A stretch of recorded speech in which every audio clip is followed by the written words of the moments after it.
Gracias, la media presidente, cadena. realmente es un honor para nosotros estar acá en la radio. Feliz en los de 50 estar acá. años. Tenía la duda cuando llegué acá, a ver si cuando se fundó 1 de marzo, si también se fundó el Caracol Club.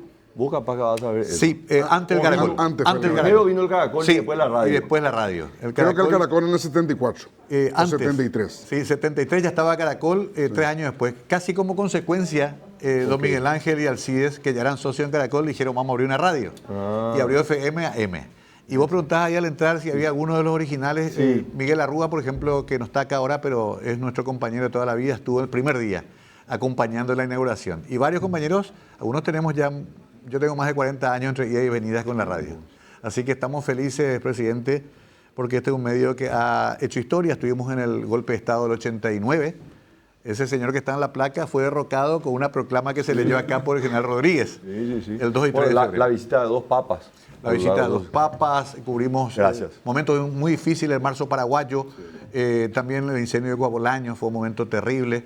Estuvimos en los grandes triunfos deportivos también y en los momentos históricos de la democracia también.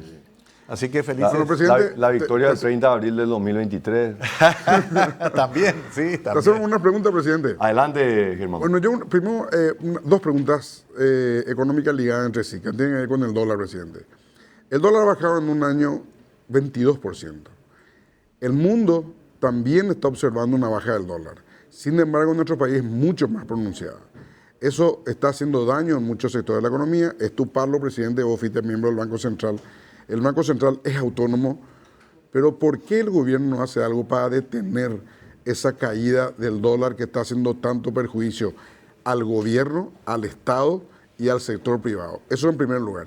Y en segundo lugar, presidente, ¿qué puede hacer el gobierno para hacer un seguimiento que esa baja del dólar, que aproximadamente la mitad de la canasta de la alimentación de las familias paraguayas proviene del extranjero, también no acompaña con la baja del dólar, presidente? ¿Qué puede hacer el gobierno? A ver, sobre lo primero, te voy a contar una anécdota primero, ¿verdad?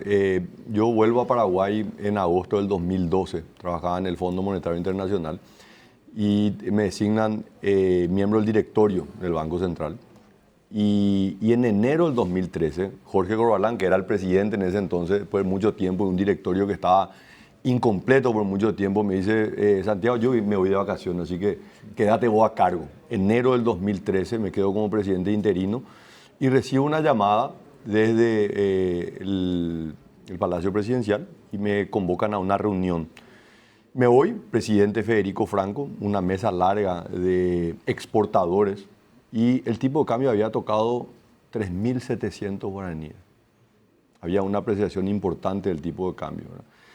Y le dije, presidente, ¿puedo hablar libremente? Sí, claro, por supuesto, me dice. Y yo le expliqué cómo funcionaba el esquema de metas de inflación y cómo el Banco Central en el pasado había fracasado cuando buscaba intervenir sobre dos variables, sobre la tasa de interés y sobre el tipo de cambio. Y que había evidencia suficiente para demostrar que el esquema que el Banco Central del Paraguay técnicamente había elegido, que el esquema de metas de inflación, era el esquema apropiado. Y que en ese esquema el tipo de cambio simplemente tenía que responder a las variables económicas, ¿verdad? Cuando el tipo de cambio se deprecia por razón de mercado, hay que dejar que se deprecie y cuando se aprecia hay que dejar finalmente un precio que ciertamente uno no quisiera que tenga cambios abruptos para que los actores económicos se puedan acomodar. Esa es la respuesta técnica, ¿verdad? Y esa respuesta técnica es lo que sostiene la independencia del Banco Central y la que ha permitido a lo largo ya de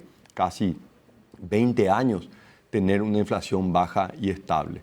Ahora, tu pregunta creo que es la más importante y ahí sí el gobierno tiene un rol, es cómo ese precio se traslada al consumidor, ¿verdad? Y este año se celebra o se celebró el 9 de marzo el 250 aniversario de la publicación del libro La riqueza de las naciones de Adam Smith, ¿verdad?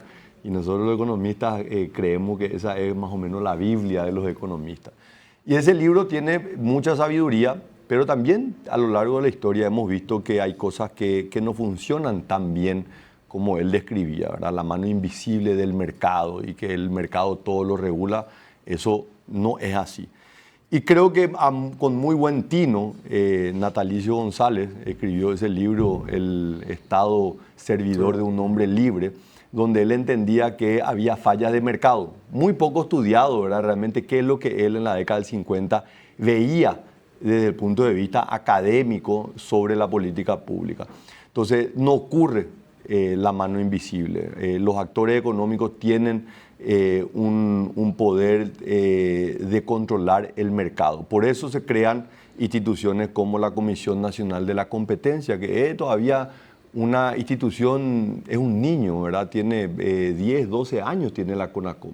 La CONACOM está haciendo investigaciones importantes en materia de fijación de precios en el caso de los frigoríficos. Está también evaluando si algunas instituciones económicas tienen la capacidad de alterar los precios de mercado por beneficio propio. Entonces, nosotros vemos que no se ha trasladado. Esa apreciación del 20% no se ha trasladado a los productos importados. Esto fue inclusive motivo de una reunión que yo convoqué a diferentes sectores, a la UIP, al Centro de Importadores, a la Cámara de Supermercados, actores individuales, ¿verdad? Muy importantes del mercado, y le dije, señores, algo no está funcionando. Y cuando el mercado no funciona, el Estado tiene que de alguna manera intervenir. Y de hecho, ese comunicado que saca la FEPRINCO hace unos días atrás, ¿se acuerdan de la reunión? Sí. Una de las razones es su preocupación porque el Estado les había dicho que si no veía una disminución del precio de los productos importados, el Estado iba a tener que intervenir dentro de esa estructura de precios. Entonces, en la primera respuesta, Germán, tenemos que dejar que el Banco Central, que ha hecho un buen trabajo a lo largo de 20 años, siga haciendo su trabajo. El tipo de cambio en Paraguay se ha apreciado más que en otros países. Es cierto, el guaraní es la moneda que más se ha apreciado.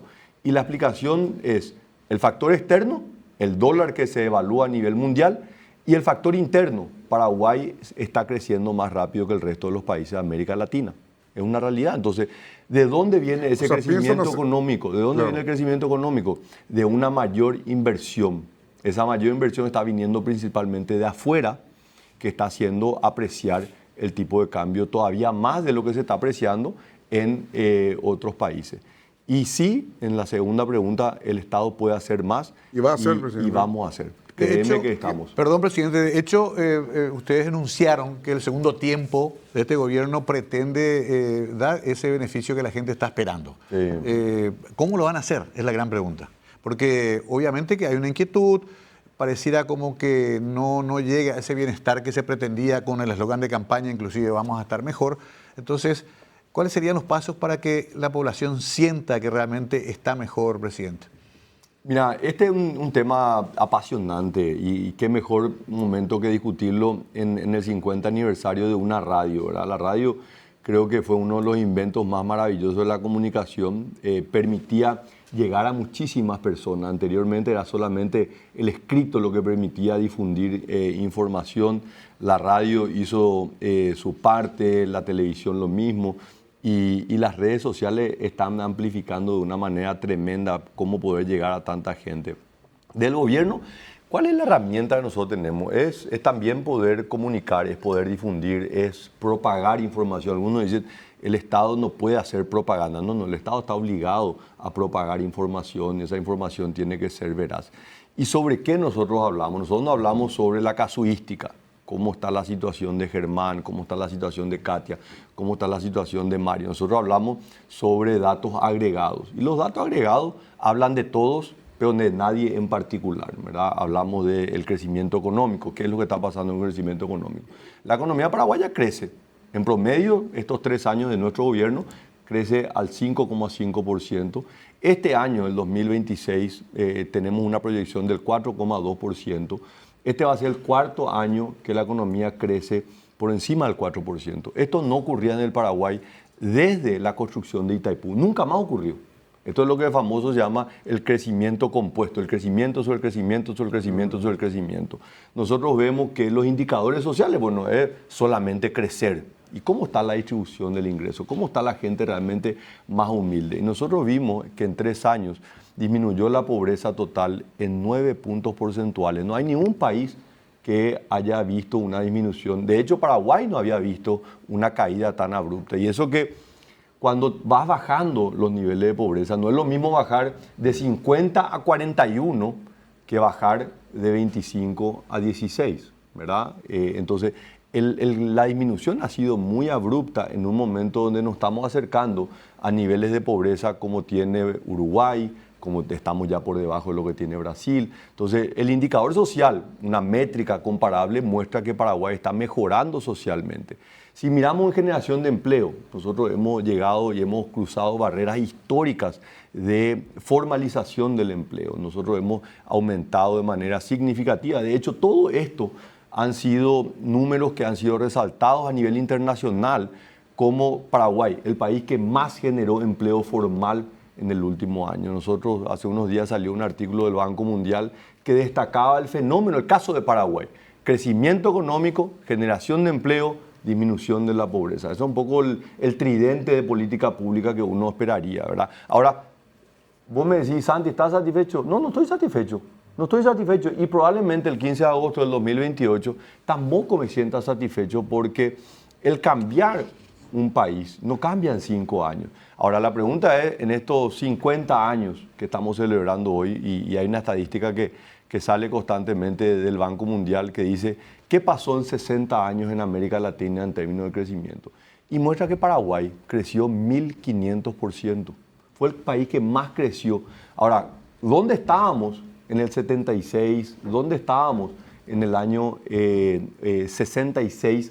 Donde Paraguay era literalmente una aldea. ¿No será, presidente, que tenemos un problema de distribución en todo caso? Tenemos un problema de distribución, ciertamente, ¿verdad? Los indicadores de Gini tienen todavía que mejorar, pero en estos 3 años han mejorado. Nuestra distribución del ingreso ha mejorado. Yo creo que todavía, y eso es ya una tarea de mediano plazo, cómo aumentamos la productividad de los trabajadores. Y ahí tenemos que mejorar el capital humano. Y en mi opinión, creo que el programa Hambre Cero en las escuelas va a ser uno de los ejes transformadores de la próxima generación. Si nosotros miramos cómo fue el fenómeno americano después de la Segunda Guerra Mundial, el programa Hambre Cero fue uno de los ejes centrales de la política pública americana. Cómo iban a incorporar a tantas personas que venían con muy poca formación, que fueron a la guerra, la generación de los baby boomers, ¿verdad? Y ustedes saben, si analizan un poco ese fenómeno, el programa Alimentación Escolar fue uno de los ejes centrales del desarrollo americano en las décadas posteriores a la Segunda Guerra Mundial. El acceso a la vivienda, la atracción de inversiones para que vengan empleos de mayor calidad, la industrialización, esto genera ingresos de mayores niveles y va nivelando la distribución del ingreso. Y eventualmente, yo no digo que eso va a ocurrir bajo mi gobierno y probablemente creo que no debería ocurrir todavía en el siguiente, pero yo creo que acá a 10 años el Paraguay debería hacer un reajuste tributario para que haya unas tasas más progresivas. ¿Qué quiere decir eso? Que los segmentos de ingresos más altos tienen que pagar tasas de impuestos más altas que los segmentos más bajos. Pero creo que eso todavía tenemos un buen camino por delante antes de llevar adelante ese tipo de política tributaria. Transmite en directo la 97.1 FM Radio Latina y no queremos que crean que Katia está censurada. Pregunta No, Katia jamás. González. No, ¿usted no ve la debilidad un poco de esa estadística, presidente, de ese 9% de disminución de la pobreza? Porque yo quiero hablar un poco por ña Juana, por don Pedro, que está en el mercado y que ese 100.000 guaraníes que tiene cada vez que va al supermercado le sirve para menos cosas. ¿Cómo se evalúa hoy esa pobreza multidimensional? Porque no es solamente económica. Decir que estamos comparando nuestra disminución de pobreza con Brasil y con Uruguay me parece un poco no acorde a la realidad, porque nosotros en salud, por ejemplo, tenemos un gasto de bolsillo impresionante, cosa que no se da dentro de los sistemas públicos de salud, ni de Uruguay ni de Brasil. ¿No le parece que hay una fragilidad en ese... La estadística no hay ninguna duda, es comparable. Cada estadística que se publica por el Instituto Nacional de Estadística hay un consejo observador donde están la CEPAL, está Naciones Unidas, está el Fondo Monetario, está el Banco Mundial. Entonces la estadística tiene una rigurosidad. Es como hoy pensar, ¿será que el Banco Central hace un relevamiento de precios que realmente es el correcto, sí, es un dato correcto, verificable, auditable. Ahora, estos números agregados, Katia, representan a todos, pero no representan a nadie, ¿verdad? Y ciertamente tiene sus limitaciones. El Producto Interno Bruto tiene sus limitaciones, pero finalmente son los números y las estadísticas que se utilizan a nivel mundial y hay un consenso. Ahora, en materia de progreso social hay otras métricas, hay indicadores de progreso social, hay medidas más amplias de desarrollo humano y medición de la pobreza multidimensional, todo eso, ¿verdad? Pero en todas las métricas Paraguay está progresando. En todas las métricas hoy el paraguayo medio está mejor que lo que estaba su padre, de lo que estaba su abuelo. Eso no hay ninguna duda. Ahora, la pregunta es si esto es suficiente dado un país que tiene 40 millones de hectáreas de tierra arable, cultivable, un país que tiene una geografía maravillosa que le permite hacer 3 cultivos al año, un país que está geográficamente al lado de un gigante como Brasil, con ventajas comparativas. Y yo la respuesta te digo, yo no es suficiente, tenemos que hacer muchísimo más. Paraguay tiene todo para ser el país más desarrollado de América Latina. Yo no tengo ninguna duda, nosotros podemos ser más desarrollados que Uruguay y más desarrollados que Chile, ¿verdad? ¿Qué es lo que nosotros necesitamos? Mantener la consistencia de las políticas públicas a largo plazo, porque el desarrollo no conoce de atajos. No hay atajos para el desarrollo, no hay fórmulas mágicas, ¿verdad? O sea, a no ser que nos pase como Guyana, que ahora encontró petróleo hace unos años y está pasando a ser uno de los países con ingreso per cápita más alto del mundo. Pero nuestra lógica, yo creo que el modelo no es tratar de tener un golpe de suerte y que Paraguay salte. No, es el trabajo consistente, dedicado. ¿Hay áreas donde se pueden mejorar? Claro que sí. Por supuesto que hay muchísimas más y hay muchas áreas en donde necesitamos construir un consenso mucho más amplio. Yo voy a mencionar uno de esos consensos. Nosotros en el tema previsional todavía estamos muy atrasados, ¿verdad? La seguridad social es un privilegio de muy pocos. Entonces, al comienzo del gobierno planteé la creación de la Superintendencia de Fondos de Pensión, un intento que fracasó en todos los gobiernos. Yo era ministro. Cuando intenté en el 2015 fracasamos. En el gobierno de Mario Abdo se procuró, tampoco se pudo conseguir. Nosotros lo conseguimos al comienzo del gobierno. Un primer intento y un primer abordaje. Y luego en diciembre del año pasado presentamos la reforma a la caja fiscal, que es un debate que requiere un consenso político. Esto no se puede hacer y quedó demostrado, ¿verdad? Que finalmente la propuesta del Poder Ejecutivo no prosperó. Salió una versión diferente y bueno, eso es un costo económico que nosotros podríamos estar destinando cerca de 400, 500 millones de dólares para que los paraguayos no gasten ese gasto de bolsillo. Tenemos ahí, pero estamos gastando en otras cosas, ¿verdad? Entonces, creo que cada gobierno a lo largo de los últimos 50 años, para usar la fecha que estamos celebrando, han habido avances, marchas y contramarchas, pero yo no tengo ninguna duda. El Paraguay de hoy es mejor que hace 50 años, el Paraguay de hoy es mejor que hace 36 años, cuando retornó la democracia. El Paraguay de hoy es mejor que hace 10 años y el Paraguay de hoy es mucho mejor que el que teníamos hace 3 años, ¿verdad? ¿Eso es para sentirnos ya satisfechos y decir no hay que hacer? No, por el contrario. Voy a trabajar todos los días y soy el primero en reclamar a todos mis colaboradores que si es posible que suban los escalones de a 2, ya no de a 1 nomás. Presidente, nadie tuvo en los 37 años de democracia un parlamento tan afín como tenemos. Casi una escribanía, presidente. Casi una escribanía. El primer tiempo acaba de pasar, 2 meses más exactamente que el primer tiempo, viene el segundo tiempo. Anunciaste cambios, va a haber cambios. ¿Qué podemos esperar diferente en el segundo tiempo? Teniendo en cuenta, presidente, repito, que nadie tiene un parlamento como tenés vos. Probablemente en el futuro sea muy difícil que vuelva a darse un parlamento tan afín al gobierno como en este momento. Entonces, ¿qué pensás cambiar en el segundo tiempo? A ver, Germán, sobre la afinidad del Parlamento, es cierto, es un Parlamento con el cual hemos podido construir una relación y esto se construye desde el proceso electoral. Esto no es al azar, este no es un golpe de suerte. Nosotros construimos un proceso electoral ya 5 años atrás, porque era más o menos esta época en la discusión municipal del año 2021, nosotros estábamos en la llanura, el Movimiento Honor Colorado, y teníamos el anhelo primero de que ganen intendentes colorados a nivel nacional. Salimos a trabajar, a apoyarle a todos los candidatos, primero en las internas, luego en las nacionales. Y el Partido Colorado sacó una victoria muy importante porque se sintió esa cohesión y esa unidad después de la interna. Acordate que 5 años atrás probablemente vivíamos los momentos más álgidos del internismo partidario del Partido Colorado. Lo que nosotros vivimos en el quinquenio pasado fue tremendo, persecuciones, ataques constantes. Entonces, nosotros decidimos apostar a una ecuación de unidad política.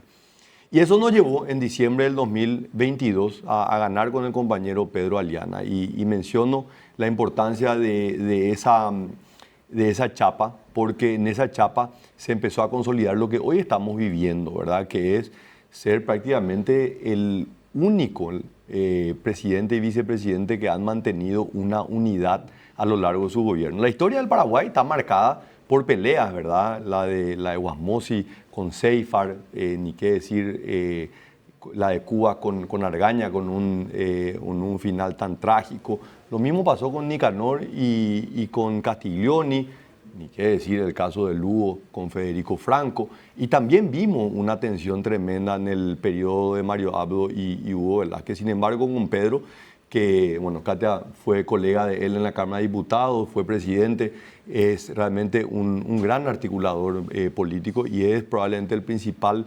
responsable de ese apoyo en su rol como enlace constitucional entre el Ejecutivo y el Poder Legislativo. Él es el responsable de haber mantenido esta relación tan armoniosa entre dos poderes del Estado. Así que esto no es al azar, esto se construye desde su inicio y por supuesto esto lo tiene uno que preservar a lo largo, y nuestro interés es mantenerlo así hasta el final de nuestro mandato, y ojalá sea un ejemplo para otros gobiernos desde la conformación de sus chapas, que es fundamental. Así que ¿y qué va a cambiar en el segundo tiempo? Nosotros el 16 de febrero tuvimos una reunión del Consejo de Ministros. En esa reunión yo decía, bueno, oficialmente termina el primer tiempo, comienza el segundo y vamos a empezar a hacer cambios. Probablemente el cambio más importante fue llenar la vacancia. No, todavía no. Fue llenar la vacancia de la jefatura de gabinete. Ustedes saben que después de la salida de Lea yo no llené ese cargo. Lea fue una colaboradora muy cercana, fue viceministra de Economía cuando yo fui ministro, fue compañera mía de trabajo y bueno, cuando iniciamos este proyecto y desde el inicio ella estuvo en la transición junto con José Alberto Alderete en el armado del gobierno y estuvo 1 año, después ella decidió salir del gobierno y ese lugar quedó vacío, y en gran parte porque yo también quería ejercer ese contacto más fluido, no quería tener un intermediario. Pero entendía que en este segundo tiempo yo necesitaba un jugador que pueda ayudar a marcar más la cancha, a poner más presión dentro del campo de juego. Y bueno, apelé a Javier, que viene del sector privado, Javier Jiménez, que tiene mucha experiencia, que ya tenía 2 años y medio dentro de la burocracia pública, ya conocía el dinamismo, pero con la impronta que le caracteriza a él. Así que ese fue para mí el inicio de ese segundo tiempo. Y después hubo cambios en Petropar, hubo cambios también en IPS, uno de los últimos ahora, y por supuesto un cambio muy, pero muy importante en el Ministerio de Economía y Finanzas, que funciona como un corazón que alimenta todo el cuerpo. Perdón, presidente, se le está acabando el tiempo, nos avisan sus asesores. Cortito, queremos tirar una pregunta a cada una. Katia. Bueno, cortito. Entonces, no quiero nomás irme sin responderte. Sí. ¿Pueden esperar más cambios? Claro que sí. Claro que sí, y hoy ya no evalúo más por trimestre, ya no evalúo más por mes ni por semana. Hoy evalúo minuto a minuto y la evaluación ya no es más, a ver, tengo un proyecto, no. Gestión y resultados. Gestión y resultados. Hay algunos que están en la mira, presidente. Todos están en la mira, todos. No, pero algunos más en la mira. Todos están en la mira. O sea, todos somos iguales ante la ley, algunos son más iguales que otros. Claro, ¿hay algunos más iguales que otros? Todos son importantes. Obviamente hay áreas que son mucho más sensibles.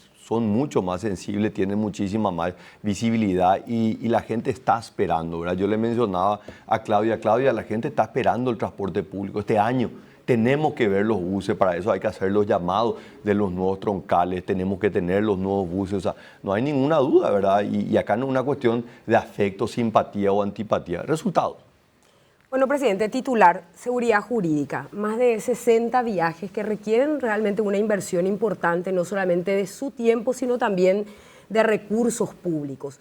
¿Cómo concilia usted los objetivos de ese viaje con la realpolitik que fundamentalmente dentro de su movimiento, porque usted forma parte del movimiento Honor Colorado, dentro del Partido Colorado, sostuvo y designó en el jurado de enjuiciamiento de magistrados a una persona con título falso? Yo le pido que hablemos como políticos. Tal vez no exista una sentencia y en este país nunca tengamos una. Pero podemos decir con absoluta, porque fui una de las personas que investigó eso, presidente. Hernán Rivas tiene un título falso y fue designado y sostenido nada más y nada menos que en el jurado de enjuiciamiento de magistrados. ¿Hay límites? ¿En política vale todo? ¿Qué podemos esperar? ¿Otro Hernán Rivas para el sucesor de Emiliano Rolón? Cuando ustedes, y sabemos que eso se toma, decisiones entre cuatro paredes. ¿Qué podemos esperar los paraguayos? Yo no sé si se toma entre cuatro paredes, Katia. Yo no sé, ¿verdad? Yo creo que vos estás subestimando a la democracia, ¿verdad? Y acá esto parte del propio proceso electoral. Podemos retrotraernos al 2023 de vuelta, ¿verdad? Los legisladores que entraban por el movimiento de Paraguayo Cuba, por ejemplo, ¿verdad? O sea, nosotros vamos a cambiar las reglas de juego, los mecanismos de selección, vamos a volver a la época de los romanos, donde no todos los ciudadanos podían votar. O sea, esas son discusiones, porque al final del día, estas son las reglas del juego democrático, ¿verdad? Y acá estamos hablando, y vos me estás endilgando a mí, de la responsabilidad de dos poderes del Estado que no necesariamente son el Poder Ejecutivo. Esto implica una elección que hicieron los legisladores para elegir a su representante, porque tanto el Senado como la Cámara de Diputados elige a su representante en los extrapoderes, en los organismos de extrapoder, y después me estás pidiendo que yo le juzgue una responsabilidad excluyente que tiene la Corte Suprema de Justicia como administrador de la justicia. Ahora, acá es donde se cruza muchas veces. Y el ciudadano, pero vos me estás pidiendo que yo juzgue. Juzgue. Claro, pero vos me estás pidiendo que yo juzgue el sistema electoral, vos me estás pidiendo que yo juzgue el criterio de un estamento que es eminentemente político, ¿verdad? Porque vos fuiste legisladora, diputada y senadora, a vos no te eligieron por tus títulos universitarios. No, y subestimé la democracia, presidente, por eso estoy acá como conductora de radio. Pero ese es el ejercicio que tenemos que hacer. Ahora, ¿vos creés que nuestro sistema democrático no funciona? Tenemos que ir a uno que sea más excluyente, que no todos los ciudadanos... Capaz que no sé, a un sopenco ilustrado para definir la vida de la justicia, capaz que querés discutir, capaz que, no sé, tenemos que evaluar si el voto femenino corresponde. O sea, porque todas esas fueron debates que se tuvieron, ¿verdad? Y que el Partido Colorado fue un pionero en proponer este tipo de legislaciones de mayor participación. O sea, no hay hoy absolutamente ninguna limitación para el ejercicio del voto por parte de la ciudadanía. Es más, el voto directo fue una propuesta de la oposición, de los partidos de oposición, porque con el argumento era, con esto va a ser más democrático el voto. Y con ese voto, del voto directo y desbloqueado, el Partido Colorado sacó la mayor diferencia en la historia de la democracia, que es la que le permitió, entre paréntesis, tener esta mayoría no solamente en diputados, sino también en Senado. O sea, acá la pregunta es, ahora, estas reglas de juego no me favorecen, vamos a cambiarlas. Y yo le puedo asegurar, ¿verdad?, que si hay alguien o si hay alguna institución que ha entendido las reglas de juego, ha sido el Partido Colorado. Que ha jugado con las reglas, que cuando yo veo las leyes de financiamiento político es el único que cumple, el único partido político que cumple, el único partido que tiene organización, estructura, apoderados, miembros de mesa, que genera realmente un trabajo que es lo que permite validar el proceso electoral. Entonces, pero una parte de tu pregunta, y no me olvido, me hablaste mucho del tema de los viajes.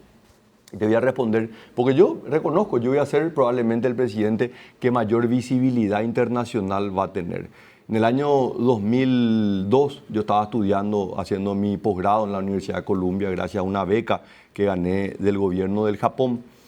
Y en ese lugar estaba participando yo en una clase que daba el profesor Jeffrey Sachs, una figura hoy muy reconocida, pero en esa época era ya bastante conocida en el mundo académico, y él hablaba de América Latina. Y durante 2 horas habló de todos los países, comenzó con México y fue bajando país por país, hablando con una descripción tremenda. Y cerró su conferencia diciendo: del único país que no voy a hablar es de Paraguay, porque no sé nada de Paraguay. Entonces, la frase de Augusto Roabasto o de Josefina Placa, hay muchos que dicen, de la isla rodeada de tierra, para mí resuena muy fuerte. Y nadie va a poder valorar este Paraguay si no lo conoce. Entonces nosotros, y yo me puse como un objetivo, darle visibilidad internacional al Paraguay.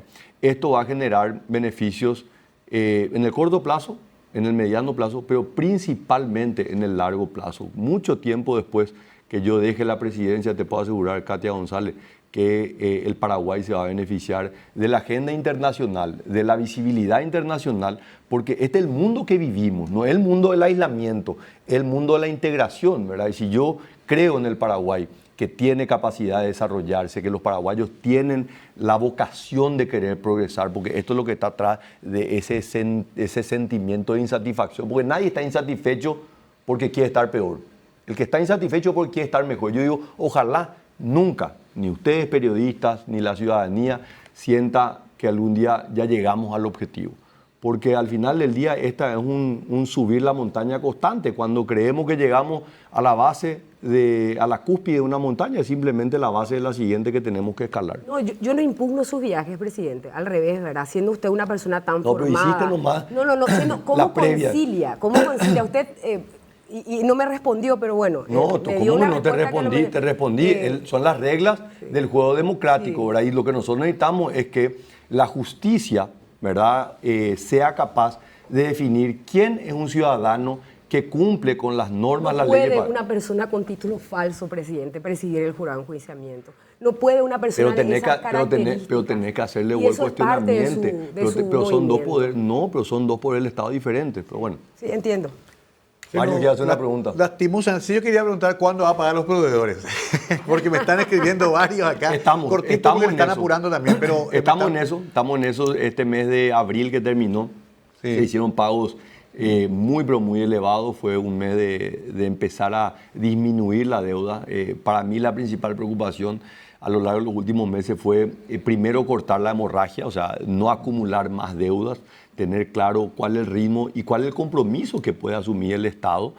Y luego, a partir de eso, un plan de pagos creíble. Han habido sendas reuniones tanto con proveedores, contratistas de obra pública, como también de la industria farmacéutica. Así que el gran desafío para nosotros en este 2026 es empezar a disminuir esas deudas y la discusión del presupuesto que vamos a tener a partir del 1 de septiembre con el Congreso para que realmente el presupuesto refleje. Un minutito. Presidente, el 31 de diciembre terminan los gastos sociales para Itaipú con la tarifa que tenemos hoy. Termina. Ahí desaparecen los gastos sociales. ¿Tenés algún as bajo la manga con Lula? Varios. ¿Pero tenés? Varios te estoy diciendo. Pero, o sea, ¿pueden continuar los gastos sociales? Y por supuesto, la hidroeléctrica va a seguir. No, pero ¿cómo, presidente? ¿Cómo? Y es parte de una negociación. Pero tenés armas con la manga. Y sí. ¿Y ahora vos querés que yo te muestre mi hand, ¿no? Claro. Pero entonces va a estar. Pero entonces va a dejar de estar debajo la manga. Contanos qué figura es. ¿Qué figura es las? ¿Es de oro, de basto, de...? Tengo un mazo. Nos vemos, señores. Muchas gracias. Muchas gracias. Muchas felicidades de vuelta. Muchas gracias. Así compartíamos con el presidente de la República festejando los 50 años de la radio. 8 y 6 minutos. Gracias, presidente. Gracias. Hacemos una pausa y despedimos al presidente y continuamos.